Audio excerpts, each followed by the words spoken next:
हरियाणा की हर अपडेट के लिए बेल आइकन दबाएं और सब्सक्राइब करें STV हरियाणा न्यूज। कृषि कानूनों के खिलाफ किसान आंदोलन का आज 123वां दिन है, लेकिन इस गतिरोध का अब तक कोई हल निकलता नजर नहीं आ रहा।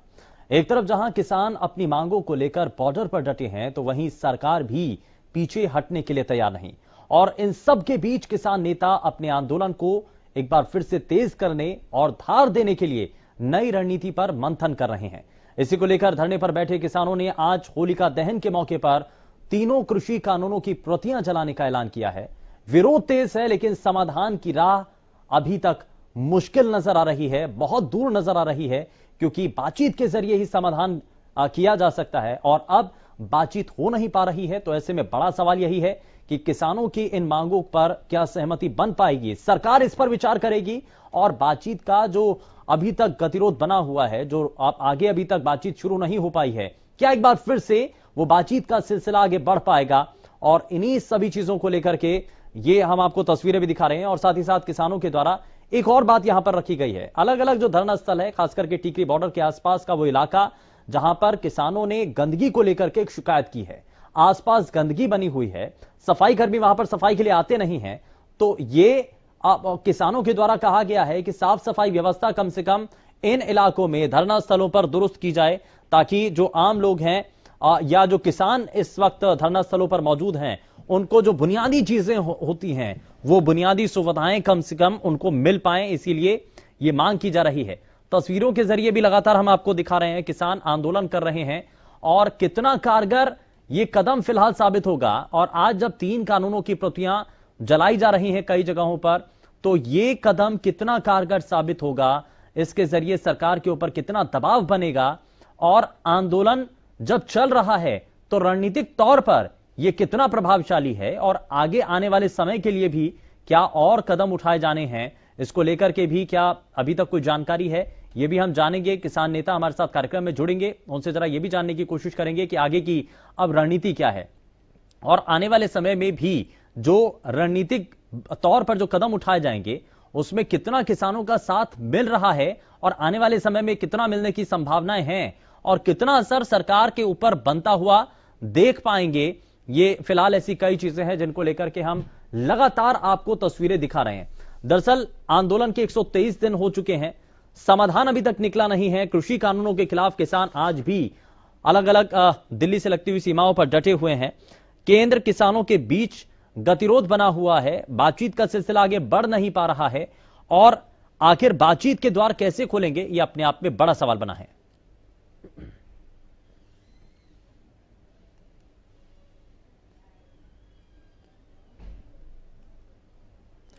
और भारतीय किसान यूनियन के राष्ट्रीय प्रवक्ता स्वामी इंद्र हमारे साथ कार्यक्रम में जुड़ चुके हैं। स्वामी जी, बहुत स्वागत है आपका कार्यक्रम में।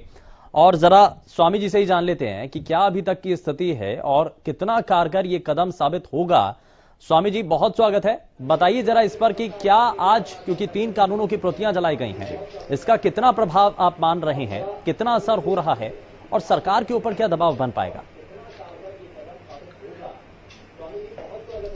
शुभेंदु जी, आप देख रहे हैं कि पूरे भारत में जब भी संयुक्त किसान मोर्चा की तरफ से कोई कॉल आती है तो देश के आम नागरिक इस कॉल को जो है पूरा निर्वाह करते हैं, मिलकर काम करते हैं। आपने देखा होगा अभी 26 तारीख को पिछले दिन हरियाणा प्रदेश के मुख्यमंत्री कह रहे थे कि हरियाणा प्रदेश के किसान इस आंदोलन में शामिल नहीं है, पर आज देखने को मिला कि पूरा हरियाणा प्रदेश के अंदर सबसे ज्यादा जो है बंद का असर देखने को मिला था। उसी प्रकार जब हमने पिछले दिनों हमने कहा था कि लोहड़ी के दिन हम इन काले कानून का जो है बहिष्कार करेंगे, इनको अग्निदहन करेंगे, तो जो पंजाबी भाषी इलाके का लोहड़ी पर्व था वो पूरे हरियाणा प्रदेश में नहीं पूरे भारत में लोहड़ी का पर्व मनाया गया, उसको हमने काली लोहड़ी के तौर पर मनाया गया था। इसी प्रकार से अब ये होली दहन के अंदर हमने कहा है कि पूरे भारतवर्ष के अंदर इस काले कानूनों की प्रतियों को अग्नि भेंट करेंगे। और हमने शाम का समय दिया था, लोग सुबह से शुरू हो गए। जहां जहां किसानों को मौका मिलता है, जहां जहां किसान रहते हैं, उन्हें शहरों में जाकर, गांव में जाकर और यहां तक कि अपना जो है जिला कार्यालय में जाकर भी किसानों ने इन काले कानूनों को अग्नि का जो है भेंट करने का काम किया है। आप समझ सकते हैं कि किस प्रकार से पूरे देश की जनता के अंदर रोष है। पर मैं माननीय प्रधानमंत्री को कहना चाहता हूं कि जन भावनाओं को समझते हुए आपको कार्य करना चाहिए। पर आज के समय हम देखने में यह आ रहा है कि भारत सरकार, भारत के प्रधानमंत्री सिर्फ चुनावों में व्यस्त है, लोगों की भावनाओं को समझने की वो कोशिश नहीं कर रहे हैं कि किस प्रकार से लोग दुखी हैं, किस प्रकार से इन काले कानून को लेकर लोग जो है अस्वस्थ नजर आ रहे हैं। उनको दिख रहा है कि ये जो काले कानून है जो बिल्कुल खतरनाक है। हमारे संविधान में ही है कि संसद के भीतर से कानून तय होंगे, बनेंगे वहां पर, और उसके बाद अगर सड़क पर आकर के उन कानूनों की प्रतियों को जला दिया जाता है तो इस बात का संकेत क्या माना चाहते हैं? मैं आपको शुभेंदु जी बता देना चाहता हूं कि जिन्होंने कानून निर्माता बाबा साहब भीमराव अंबेडकर ने ही कहा था कि कोई कानून या कोई संविधान तब तक अच्छा नहीं है उसको लागू करने वालों की नीयत अच्छी ना हो, और वो पहले व्यक्ति थे जिन्होंने इसका विरोध किया था। यानी कि इस बात को हम समझ सकते हैं कि जब देश के अंदर निष्ठा अच्छी नहीं होगी, भावना अच्छी नहीं होगी और बुरी भावना के साथ कोई चीज तैयार की जाएगी तो उसका प्रतिक्रिया सरकार को सहन करनी होगी। यही कारण था कि उन्हें व्यक्ति की अभिव्यक्ति की आजादी के लिए बाबा साहब भीमराव अंबेडकर ने कानून में प्रावधान किया था कि हर आदमी को प्रोटेस्ट करने का अधिकार होगा। उन्हें मालूम था कि आने वाले समय में भविष्य के अंदर ऐसे लोग चलकर आएंगे राजनीति के अंदर जो राजनीति का सत्यानाश कर देंगे, लोकतंत्र का सत्यानाश कर सकते हैं। इसलिए सारी शक्ति जो है उन्होंने लोगों के हाथ में दे दी। यही कारण है कि सबसे बड़ी अदालत की अगर हम कहते हैं सुप्रीम कोर्ट से बड़ी अदालत जो है लोक अदालत है, जनता की अदालत है। यही कारण है संयुक्त किसान जो मोर्चा है जनता की अदालत में गया है, किसी कानूनी प्रक्रिया में नहीं गया है, और हम जनता की आवाज बनकर जनता के द्वारा ही जो है इस आंदोलन को चला रहे हैं। ये लोगों के द्वारा चल रहा आंदोलन है। अगर आप लोक अदालत की बात कर रहे हैं, जनता के मैंडेट की बात कर रहे हैं, तो फिलहाल तो जनता ने मैंडेट इसी सरकार को दिया है, और अगर ऐसा लगता है कि इन कानूनों को लाकर के सरकार ने एक गलत कदम उठाया है तो 5 साल का समय है, 5 साल के समय के बाद एक बार फिर से रिव्यू किया जाएगा। जनता अगर चाहेगी तो इस सरकार को चुनेगी, वरना सत्ता से बाहर कर देगी, बेदखल कर देगी। शुभेंदु जी बिल्कुल ठीक कह रहे हैं आप। उसके लिए माहौल भी बनाना पड़ता है, उसके लिए माहौल बन रहा है, लोग तैयार हो रहे हैं। क्योंकि अगर ये लोग खड़े ना होते तो जब माननीय सुप्रीम कोर्ट ने कहा था कि अगर सरकार इस कानून को होल्ड करती है तो ठीक है, अन्यथा हमें कार्रवाई करनी पड़ी, क्योंकि माननीय सुप्रीम कोर्ट ने देखा कि लोग इस कानून के खिलाफ हैं, इन कानूनों के लोग खिलाफ हैं। तो माननीय न्यायालय ने भारत सरकार को बार बार पूछा और 2 बार पूछने के बाद तीसरी दफा माननीय न्यायालय ने इसके ऊपर रोक लगाई, स्टे लगाई, सस्पेंड किया। आज ये कानून सस्पेंड है तो इसका मतलब ये है कि माननीय न्यायालय को भी पता है, न्यायपालिका को भी पता है, लोगों को भी पता है, सरकार को भी पता है कि ये कानून सस्पेंड है, पर सरकार जानबूझकर इन काले कानूनों को जनता पे थोपना चाहती है। इस बात को लोग समझ रहे हैं, इसलिए आज देश की जनता सड़कों पर उतरी है। भले वो महाराष्ट्र हो, बिहार हो, उड़ीसा हो, आंध्रा हो, मध्य प्रदेश हो। मध्य प्रदेश में शहडोल से मेरे पास जो है विजुअल चलकर आए हैं, कटनी से विजुअल चलकर आए हैं, रांची से विजुअल चलकर आए हैं, आपका अन्य जो भोपाल से चलकर विजुअल आए हैं। मध्य प्रदेश सबसे बड़ा आंदोलन खड़ा हो चुका है। इस वक्त मध्य प्रदेश की जनता, जहां पे बीजेपी शासित सरकार है, वहां पे लोग खड़े हो चुके हैं। यूपी के अंदर आप देख रहे हैं कि महेंद्र सिंह टिकैत का जो आंदोलन है पूरे मध्य यूपी के अंदर चलता था, आज राकेश टिकैत की अगुवाई कर रहे हैं, तो पूरा उत्तर प्रदेश खड़ा हो चुका है। आप समझ सकते हैं कि पूरे भारत के अंदर ये आंदोलन खड़ा हो। हरियाणा प्रदेश, जहां मुख्यमंत्री कहते हैं यहाँ एक भी व्यक्ति जो है किसान आंदोलन के साथ नहीं है, आज पूरा हरियाणा के अंदर जो बीजेपी शासन है, जो पार्टी है, उनको गांव के अंदर लोगों ने बाइकआउट किया हुआ है। इससे ज्यादा क्या हो सकता है कि सरकार नहीं समझ रही और लोग आंदोलन कर रहे हैं। यानी कि लोगों के पास एक ही मात्र उपाय बचा है कि आंदोलन, आंदोलन, आंदोलन। जब तक महात्मा गांधी द्वारा बताए गए मार्ग पे हम नहीं चलेंगे, देश को हम अच्छी जो सच्ची आजादी जो है, आर्थिक मुक्ति की जो आजादी है, वो नहीं दिला सकते। ठीक है, लेकिन एक बड़ा सवाल यह भी है स्वामी जी कि इन कानूनों की प्रतियां जला करके फायदा क्या होगा?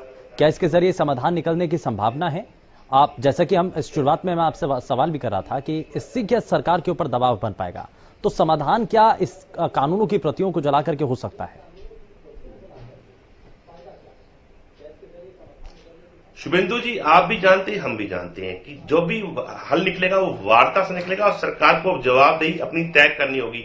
आज नहीं तो कल सरकार को उसका जवाब देना होगा लोगों के बीच में आकर, नहीं तो समय आएगा लोग जवाब दे रहे हैं। आपने देखा होगा हरियाणा प्रदेश के अंदर उपचुनाव हुआ था, उस उपचुनाव के अंदर बीजेपी को मुंह की खानी पड़ी, और अभी दिल्ली के अंदर चुनाव हुआ है तो दिल्ली के अंदर बीजेपी अपना खाता नहीं खोल सकी। इसका मतलब क्या है? लोग जवाब दे रहे हैं, भले वो ग्रामीण क्षेत्र से हो, भले वो देश की सबसे बड़ी जो कैपिटल है, देश की राजधानी है दिल्ली, दिल्ली के निगम चुनाव में लोगों ने जवाब दिया है और देर न सवेर सरकार को यह बात समझ में आएगी कि हम कहीं ना कहीं एक बहुत बड़ी गलती कर रहे हैं और चंद पूंजीपतियों को खुश करने के लिए देश की 130 करोड़ की आबादी की जनता को हम जो अनसुना कर रहे हैं, ये देश हित में नहीं है। नहीं, बातचीत के जरिए ही अगर समाधान निकला है तो क्यों नहीं बातचीत के लिए कोई और ऐसा प्रपोजल सरकार के सामने भी दिया जाए, या कोई ऐसा बातचीत का कोई नया प्रस्ताव आपके द्वारा रख दिया जाए कि हम इन विषयों पर हम बात करना चाहते हैं, इन विषयों पर अगर सहमति बनती है तो बातचीत आगे बढ़ सकती है। तो इस तरीके का कोई और प्रस्ताव दिया जा सकता है? सरकार ने तो दे दिया जिसको आपने नामंजूर कर दिया। बिल्कुल शिवेंदु जी, हम वही बात कर रहे हैं। सरकार ने हमसे कहा था, आपको पता होगा, 6-7वें दौर की वार्ता चल रही थी, तो सरकार ने कहा था कि हम किसानों की 4 में से 2 मांगे मान ली है। एनजीटी का जो कानून था उसको हम वापस ले रहे हैं। क्या सरकार ने उसको वापस लिया? नहीं लिया। यानी कि सरकार ने जो हमसे वादे किए थे कि हम किसानों के ऊपर किसी प्रकार का जो दंडनीय कार्रवाई नहीं करेंगे, आगजनी के ऊपर जो पराली में जो किसान लगाता है आग या लग जाती है, उसको हम उस किसान के ऊपर जो 1 करोड़ रुपया प्रति एकड़ का जो जुर्माना किसान को 5 साल की सजा है वो हम नहीं रखेंगे, इसको कानून को हम बदल देंगे। तमाम ऐसी बातें वैसी की वैसी पड़ी है। सरकार द्वारा कोई भी जो दिया गया आश्वासन धरातल पे हमें नजर नहीं आता और हम सरकार से फिर भी विश्वास करते हैं कि देश की सरकार है और ये फैसला सरकार ने ही लेना है कि देश को सुख देना कि दुख देना है। और मुझे लगता है सरकार देश को दुख देने में लगी है। आप देख रहे हैं किस प्रकार से किसान जो तपस्या कर रहे हैं। आज दिल्ली की चारों तरफ सीमाओं पर तपोभूमि का जो है आपको दृश्य नजर आएगा। आज किसान वहां पे आपको जप करते नजर आएंगे। सुबह शाम वहां कीर्तन होता है, भगवान का नाम लिया जाता है। और मैं समझता हूं कि देश में कोई ऐसा मंदिर नहीं बचा होगा, कोई ऐसा गुरुद्वारा नहीं बचा होगा, ऐसी कोई मस्जिद नहीं बची होगी, ऐसा कोई गिरजाघर नहीं बचा होगा जहां पे किसान आंदोलन के लिए लोग अरदास नहीं कर रहे हो, प्रार्थना ना कर रहे हो। हर जगह प्रार्थनाएं हो रही हैं कि ये भगवान किसान सह कुशल अपनी जो है जीत लेकर अपने घर आए और किसानों को न्याय मिले। पर ये जो है सरकार कुमकुम नींद सोई हुई है। यही कारण है कि आज आंदोलन दिन प्रतिदिन तेज होता जा रहा है। देश के धरती सपूत, धरती के बेटे इस आंदोलन में अपने प्राणों की आहुति भी दे रहे हैं, तब भी सरकार की जो है नींद नहीं जाग रही है। और मैं सरकार से आपके चैनल के माध्यम से हाथ जोड़ के विनम्र बेनती करना चाहता हूं कि भारत की सरकार, माननीय प्रधानमंत्री जी नरेंद्र मोदी जी, आप कितने लोगों का बलिदान और लेना चाहते हैं।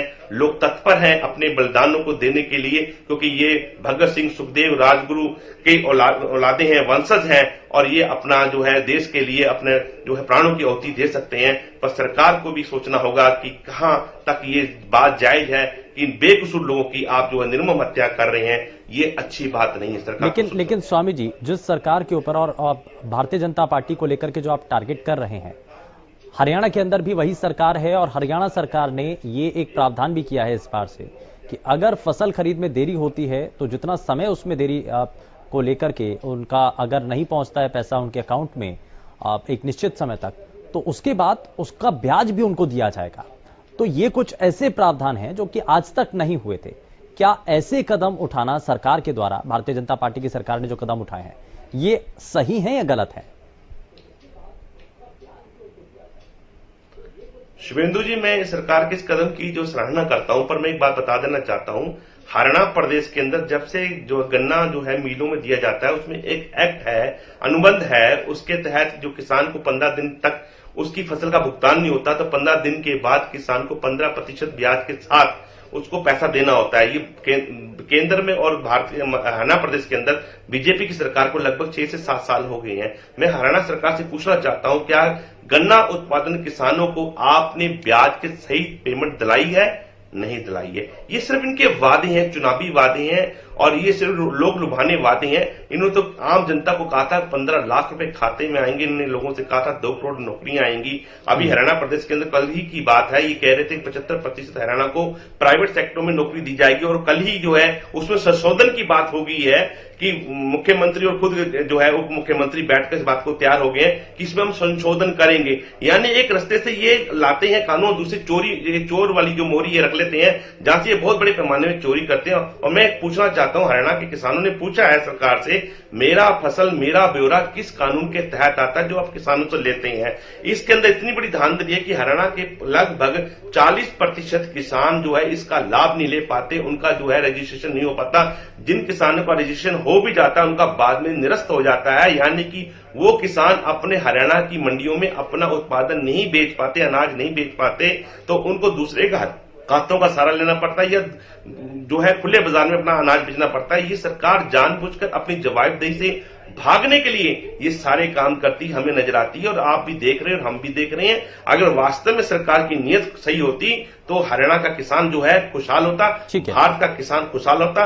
आज किसान की स्थिति यह है कि हर किसान जो है भारत का कर्जे के नीचे दबा हुआ है। ठीक है स्वामी जी, मैं वापस लौटता हूं। भारतीय जनता पार्टी से नेता योगेश बितानी जी हमारे साथ कार्यक्रम में जुड़ चुके हैं। योगेश जी, बहुत स्वागत है आपका हरियाणा न्यूज पर। आज 3 कृषि कानूनों की प्रतियां जलाई जा रही हैं और ये बार बार सवाल उठ रहा है कि आखिर बातचीत का जो दौर है वो कब आगे बढ़ पाएगा। गतिरोध एक लंबा समय हो चुका है और इस गतिरोध को खत्म करने के लिए सरकार की तरफ से कोई नई पहल होगी, और आखिर कब तक किसान यूं ही दिल्ली की लगती हुई सीमाओं पर डटे रहेंगे? ये आंदोलन कब तक करते रहेंगे किसान?